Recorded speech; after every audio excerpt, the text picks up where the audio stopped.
Hello, hello, Aris Collective. Kamusta po kayong lahat? Ako po ito si James from James Tarot PH. Ito po ang inyong weekly reading for June 22 hanggang 28. Alamin po natin naghihintay sa inyo sa mga petsa na yan. But first, mga Aris, ihanda mo na ay yung isang tanong para sa ating isang tanong, isang sagot. Kung meron po kayong one question na gusto nyong masagot today, hawakan nyo po yan at sa dulo po atin po yung sasagutin by using these cards. Okay? Let's begin. Holy Spirit, Spirit Guides, ibigay po natin kay Aris ang mga mensaheng dapat nilang malaman. Inhale and exhale your cards for the week. Beautiful. Siya nga pala mga mahal kong Aris, maraming salamat ha sa lahat po ng mga hindi nag-i-skip ng ads, nagla-like, nagko-comment at patuloy pong sumusuporta sa atin every time po na meron tayong libreng reading para po sa inyo.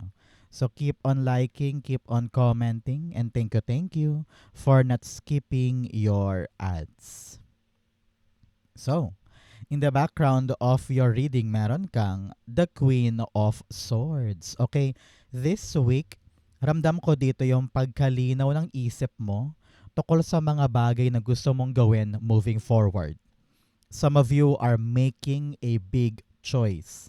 Kung ikaw ba'y kakanan or kakaliwa, kung aandar ka na ba or hindi, lilipat na ba or hindi, sasagot na ba ng oo or hindi. Marami kang gagawin ngayong linggong ito na magkakaroon ka ng katapangan to decide on something or to tell your ideas or magsasalita ka na tungkol sa mga bagay na gusto mong maganap for yourself.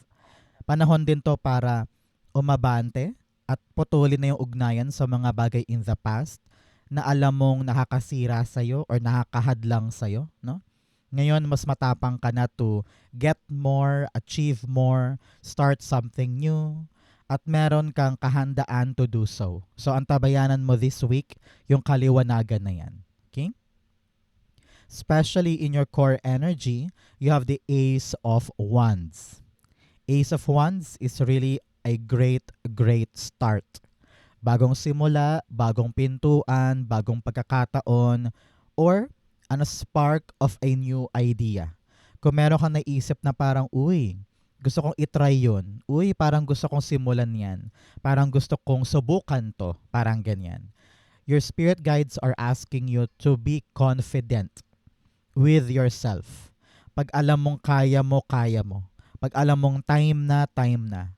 Time na maging seryoso, maging go-getter, magkaroon ng growth, mag-take ng risk. Ito yung moment mo. No? So kapag naisip mo yung idea na yan or dumating sa'yo tong pagkakataon na to, alam kong i-grab mo. Sabi mo panahon na para seryosohin yung mga bagay na magpapaabante sa akin. Okay? Ace of Wands, you have the Star card. Beautiful. Okay. Sabi dito, itong idea na ito or opportunity na ito na dadapo sa iyo this time, hiniling mo to. No? Pinagdasal mo to. Sabi mo, God, I want to have this, I want to have that. Boom. Dumating yung opportunity. Dumating yung chance mo para makalapit ka dito. So, anong dapat gawin? Maging seryoso. Maging palaban. Sabihin sa sarili na, siguro nga time ko na. Siguro nga ilalaban ko na to. Siguro nga panahon na para maging open ako sa idea at subukan ko lang siya. Baka maaaring ito pala yung tanging paraan or tanging susi para makalapit ako sa aking dream. Example, you're dreaming of having this sariling bahay. Siyempre, mahal yan, di ba? Marami kang dapat ipunin. Pero nagbukas bigla yung opportunity na makapagtrabaho sa Korea. So, maaaring ito yung tulay patungo sa iyong bahay, di ba? So, you will take a risk. You will gamble on this. You will tell yourself, malinaw sa akin yung paraan ko para maabot siya. Susugurin ko. Parang ganon. Okay? So, congratulations. A closer way to your dream is arriving for you. Okay? So, Aris, ano ba yung mga hinihintay mong dumating this week? Comment down below. Magaganap yan. So, i-manifest natin sabay-sabay sa comment section para dumating na sa'yo. Okay? In the area of what you need to focus on, meron kang the Two of Swords. Dito talaga tinatawag ka, Aris, at pinapaalalahanan ka na, huy, mag-decide ka na. Especially kapag naliwanagan ka na doon sa balak mong gawin or sa destinasyon na gusto mong abutin. Hindi ka makakaabot doon without that choice. Narinig ko dito na meron ka talagang dapat isakripisyong isang bagay or pabayaan muna ng isang bagay para maganap yung dream. Nakita ko dito na you can't have it all nang sabay-sabay.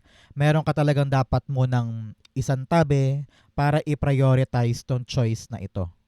Sabi, you need to really panghawakan or katigan yung katotohanan sa buhay mo para madali sa iyo makapamili. Example, if you're thinking kung kanan ba or kaliwa, you need to realize, teka, ano bang mapapala ko sa kanan at ano rin ba mapapala ko sa kaliwa? Parang ganyan. Para madali sa iyong makita kung ano yung dapat mong panigan. Okay? So, kailangan mong i-lay down, ilatag mo kung ano yung advantages at saka disadvantages ng dalawang magkaibang choice para alam mo kung saan kaswak. Okay? And from there, you can choose. Okay? Two of Swords, the Magician card. Magician card is telling you now is the time to make a choice. Now is the time for you to be brave at harapin yung option para gumulong na yung manifestation papunta sa'yo. Kasi hanggat hindi ka na mamimili, hanggat iniiwasan mo ng iniiwasan na harapin yung choices, lalong natatagalan yung manifestation mo. Okay? So now ask yourself, ano ba yung dapat kong piliin sa dalawang nag-uumpukang option at ano yung kaya ko? Because magician is all about ability and power to create. So alin ba dito yung kaya kong tahakin na alam kong swak sa akin? So ngayon kailangan pag-isipan mo yan after watching this video. Okay? Your choices now matter. Okay? So, Aris, ano ba yung mga, taga saan po kayo, no? Saang party po kayo ng Pilipinas o buong mundo nag-enjoy ng ating special reading for you this time? Comment below po. In the area of what you need, meron kang the Six of Pentacles. Meron kang 6 here and 6 isa pa dito. Huwag kang matakot, no? Yan ay angel number of reflection. Tinatawag ka, Aris, na mag-reflect sa nakaraan, balik-balik sa nakaraan, tignan kung ano yung mga pagkatalo na dapat meron kang natutunan, ano yung mga dapat mo nang baguhin or i-improve or i-renovate na mas makakatulong kung babaguhin. Ano rin ba yung mga kagalingan na na-realize mong meron ka pala at ano yung mga naipanalo mo, because those things can help you na maging matapang this time. Okay? So, magbalik tanaw ka para makita mo kung ano yung mga dapat kong i-prioritize ngayon, ano yung mga dapat kong ipagpasalamat, at ano yung mga dapat kong tahakin na tamang landas base sa mga naranasan ko na. Okay? Six of Pentacles, nakita ko dito, kailangan balanse ka sa mahalaga saka sa hindi. Example, you're prioritizing this job, meron ka pang sideline sa bahay, meron kang friendship, and then meron kang family. Na-realize mo na yung friendship parang masyadong dramatic, masyadong toxic, humaharang sa yung diskarte pagdating sa yung sideline. So parang panahon na para wag mo nang bigyan ng time or panahon yung mga toxic friend groups at bigyan natin ng maraming energy and effort yung job, yung sideline, yung family. Parang ganyan. So piliin natin ngayon kung ano yung dapat nating pagkaabalahan na magdadiretso sa atin doon sa ating dream ngayon, sa balak nating puntahan ngayon. Kung sagabal yung isang bagay or panggulo yung isang bagay, baka panahon na para bitawan yan. Because it's not helping you anymore. Doon tayo sa may mapapala tayo. King? Six of Pentacles, the High Priestess. Alam mo sa puso mo Aries, kung ano yung kabitaw-bitaw, alam mo rin kung ano yung panggulo lang pero pinipilit mo pa ring hawakan at pinipilit mo pa ring i-entertain. Halimbawa, you keep on entertaining that tita. Yan tita mo na pabalik-balik sa bahay, inaasikaso mo siya, pero na-realize mo halimbawa na chinichismis ka pala niya sa kapitbahay. So, you really need to tell yourself, okay, kahit tita ko yan, kung talagang siya yung panggulo sa life ko, I really need to honor myself. I really need to put boundaries, especially to those people na alam kong hindi naman binibigay sa akin yung same respeto or same love na kaya ko namang ibigay sa kanya. Example din, you've been putting a lot of work sa isang trabaho na wala namang kontrata, tapos delayed pa ang sweldo, tapos toxic pa ang boss. So panahon na para sa'yo isipin kung para sa akin pa ba talaga yan? Or panahon na para hanapin ko yung talagang may equal give and take para sa akin. Your intuition will tell you that this week. Okay? In the area of what's affecting your current energy, meron kang the World card.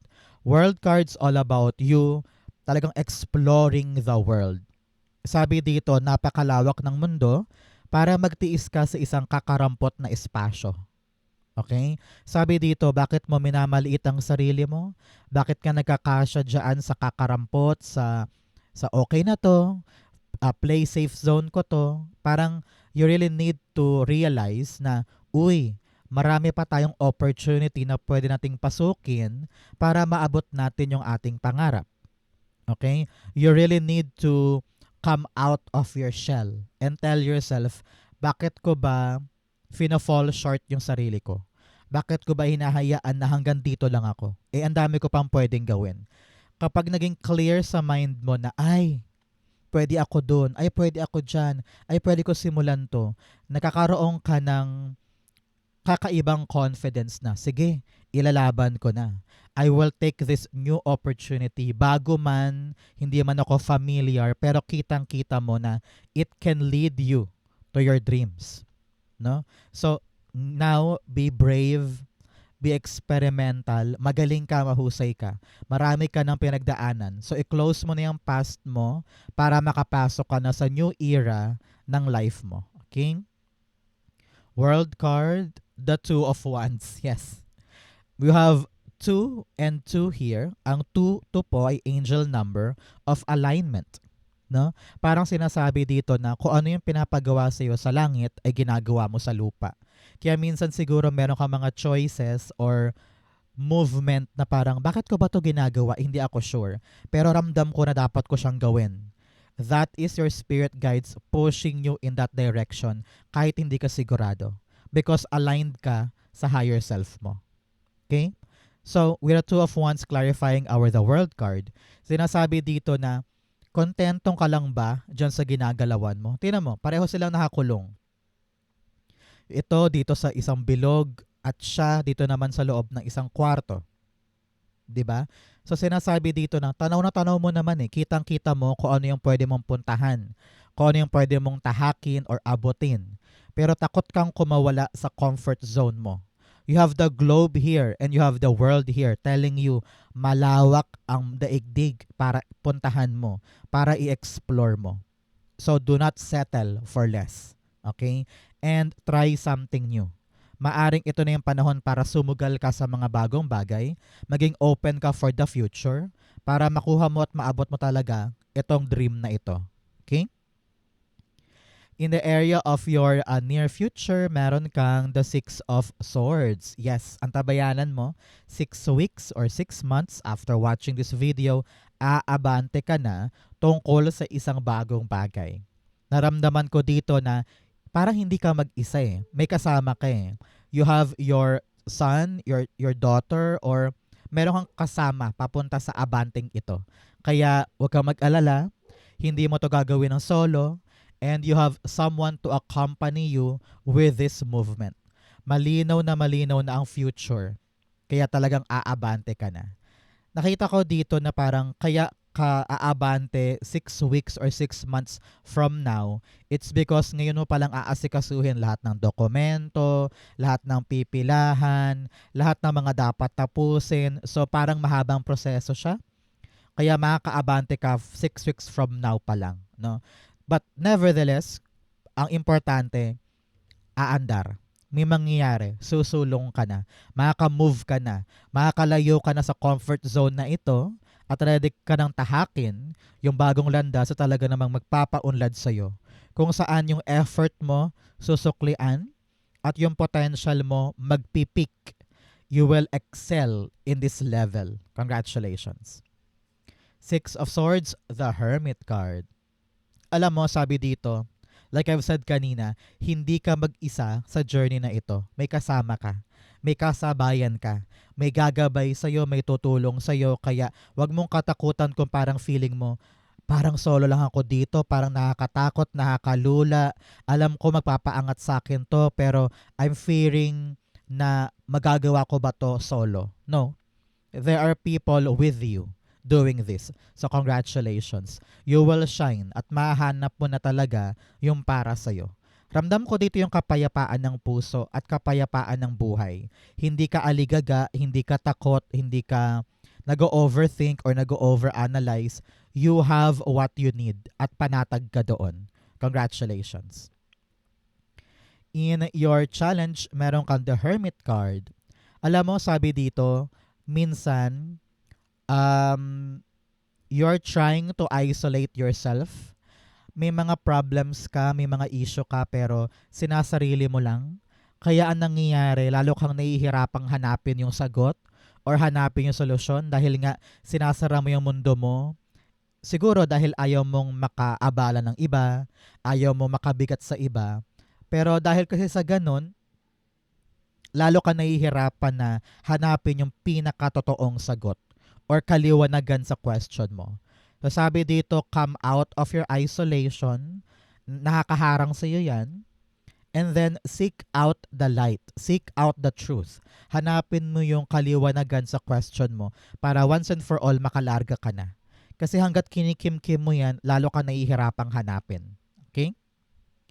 Hermit card, you have the Three of Wands. Yes, abante, abante, abante ang kailangan mo. Hindi pwedeng nakasolo ka lang dito, nakatanaw ka lang dyan, nakatunganga ka lang sa mga pwedeng dumating. Kailangan gagalaw ka talaga. Kailangan salubungin mo yung biyayang gusto mong makuha sa buhay mo. Parang narinig ko dito, gusto mong matanggap sa isang trabaho pero nag-a-apply ka ba? Gusto mong maging VA pero nag-search ka ba ng online VA job? Parang ganun eh. Gusto mong maging singer pero nag-audition ka ba? That is the question I need you to realize now. Na yung aking bang mga tanong, yung aking bang mga balak hanapin, ay ginagawan ko ba ng aksyon paabante or hindi? That is your challenge this week. Okay? In your fortune, meron kang grace and gratitude. Through gratitude, joy expands. Sabi dito, panahon to for you to really be grateful with what you have. Alam ko marami ka pang pangarap, marami ka pang gustong kunin at gawin, pero simulan mo daw ngayon ito sa pag-appreciate sa mga bagay na meron ka now. Yung cellphone mo, yung kama mo, yung marriage mo, yung mga anak mo, yung ipon mo, kung ano yung meron ka ngayon, maliit naman yan or malaki, be grateful because magnet yan para ma-attract mo pa yung other blessings na gusto mong makuha sa life mo. Promise, kapag binago mo yung isip mo, kapag grateful ka sa lahat ng bagay, dumodoble yan. Okay? In your fortune, meron kang Page of Cups. Okay? Sabi dito, narinig ko, what you desire will come to you. Kung ano yung balak mong makuha, kung ano yung balak mong mangyari, darating sa'yo. Kaya kailangan, tignan mong mabuti, ano ba yung laman ng utak ko? Puro ba kanigahan or puro positibo? Ako ba ay nagdududa sa aking sarili o ako ay may tiwala sa aking sarili? Kasi yun ang mamimirror mo eh. Yun ang reflection na mag-bounce back para sa'yo. Kaya if you believe na makukuha ko to, akin to, mangyayari to, darating siya. meron po kayong unexpected news or unexpected event na pupuntahan this week. It will shock you, pero sobrang saya mo dahil nasa fortune siya. So ibig sabihin, isang magandang shocking opportunity ito para sa'yo. Hindi ka makapaniwala na sa ganitong paraan darating at ngayon na siya darating. Parang ganon. So congratulations. Page of Cups, the Nine of Cups. Alam mo na, Aries, kapag lumalabas to, this is your sign to make a wish. So ngayon pumikit ka na dyan, mag-wish ka na napakaganda nito. Sabi, bubulaga sa'yo yung isang bagay na hiniling mo this time. Congratulations. Kung ano man tong darating na ito, ikakagulat mo siya at super saya mo na sa'yo binigay. Narinig ko parang pagpasa or pagtanggap or approval or bigla ang pagsang-ayon sa isang bagay kaya parang sabi mo, wow, I cannot believe na pumabor sa akin yung outcome na yun. So congratulations. I-claim mo na to. In your divine messages, you have a time to give rather than take. Panahon to para magbigay, mag-effort, kung talagang gusto mong bumalik sa iyo yung magandang bagay. Believe in your potential, kayang-kaya mo yan. You also have 6 of Cups. Sabi dito, Aries, kung meron mang mga issues in the past, kung meron ka mang mga kasamaan ng loob na isang tao, learn to forgive and forget. You don't need to carry that burden of pain, sorrow, suffering. Kung hindi mo kaya magpatawad, okay lang, I understand. I value what you feel. Pero sabi dito, kailangan palayain mo ang sarili mo dyan. Kasi hindi nakakatulong sa'yo. So kung kailangan makipagbate, makipag-ayos, gawin mo. For the greater good, ika nga. But for others, sabi dito, sikapin mong lagpasan yung mga issue. Sikapin mong lagpasan yung mga problema this week dahil malaki ang chance mo na maka-avail ng malaking reward o malaking panalo sa isang bagay. Okay? 6 of Cups, the 8 of Pentacles. Yes. Work on your relationships na kaya pang isalba. Work on those problems na kaya mong ipanalo. Hindi pwedeng, ay ayoko na, talo na ako dyan. Ay ayoko na, suko na ako. Maaring kulang ka lang dun sa sigasig na tapusin siya or lagpasan siya. Nakita ko dito na makakaalis ka na sa mahirap na parte or mahirap na stage ng buhay mo. Pero kailangan talaga masigasig tayo dito. Hands-on ka, inaaral mo yung sitwasyon para maging mas effective yung solusyon mo. No? Huwag mong takbuhan yung responsibility. At huwag mong iwasan yung mga dapat mo talagang solusyonan. Okay? Outcome mo yan, bigyan mo na kita ng fortune cards. You have hand in need of help, assistance, and guidance. Sabi dito, kung kailangan mo talaga ng tulong, gabay, kunin mo yan. Nang sa ganun, mas mapadali para sa'yo. You also have coins, money will be coming to you. Congratulations. Manlibre ka naman, meron daw perang paparating. Maaring sweldo or bayad sa utang, or meron kang tinrabaho before na ngayon lang darating yung bayad, parang ganyan. You also have cat, a two-faced friend. Meron ka daw kaibigan na plastikada. Narinig ko, alam mo kung sino yan. Panahon na para putulin siya sa life mo. Maging prangka and save yourself from unnecessary dramas. Okay?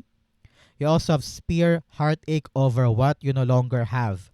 Meron kang mga panghihinayang tungkol sa mga bagay na hindi napunta sa'yo in the past.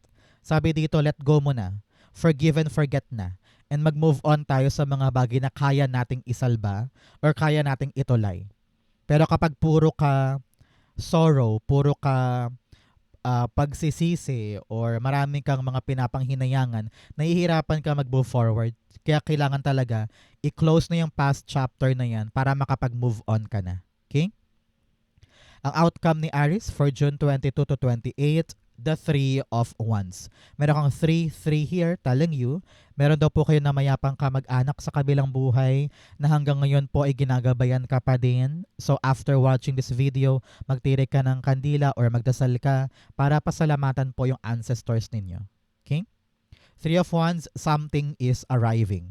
Kitang-kita ko dito yung pag-andar mo. Sabi mo, yayakapin ko na to, hindi ko sasayangin, I am making a choice to move forward, or baka babiyahe ka, pero ramdam ko talaga na ready ka na for your transition. Congratulations. Three of Wands, the Ace of Pentacles. Yes, napakalinaw, darating yung isang opportunity at lalarga ka na. Meron ka bang hinihintay na trabaho, project, or approval na parang sabi mo, kapag ito dumating, lalarga na ako? Yes, darating para sa'yo. Ikaw ang chosen one. Sa'yo iaabot, kaya makakaabante ka na. Congratulations ha. Good luck po and have a wonderful, wonderful journey sa bagay na ito. Maganda to. Kayang-kaya mo tong patubuin ng pangmatagalan, kaya be careful, be mindful, and alagaan siya. Okay?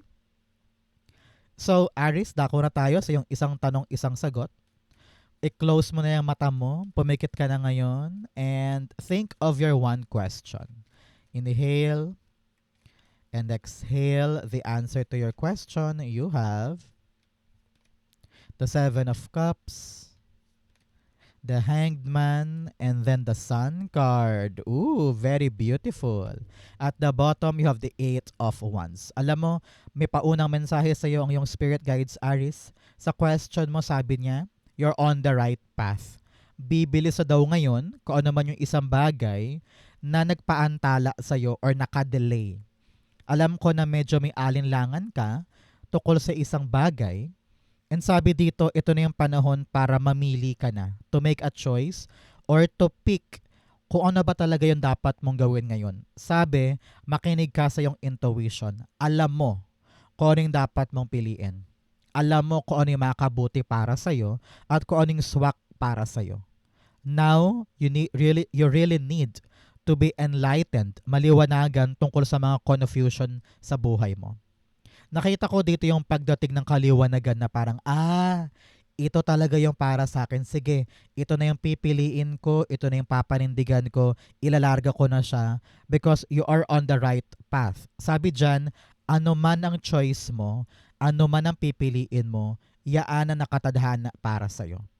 And with the Sun card here, it will be fruitful, it will be beautiful, it will be a very, very great result para sa'yo. Isang magandang outcome na naghihintay sa'yo sa pipiliin mo ngayon. Kaya huwag ka nang mailang, tanggalin mo na yung confusion na yan at damdamin mo kung ano yung talagang nais mong gawin. And from that, hindi ka na matatenga, aabante ka na. At super saya mo sa mga mangyayari dahil dyan. Okay? If you're waiting for the answer na yes or no, the answer is yes. Maganda tong direksyon na tatahakin mo. You're gonna have this happy, abundant life dahil dyan. Congrats po. Okay? So, Aries, yan po yung isang tanong, isang sagot. Ganon din po ang yung June 22 to 28. Sana po ay nakaresonate kayo. Comment below, babasahin ko po yan. Thank you, Holy Spirit, Spirit Guides, for the clarity for today. Thank you po, Aries, for watching hanggang dulo. I love you. This has been James, James Taro, PH. God bless everybody.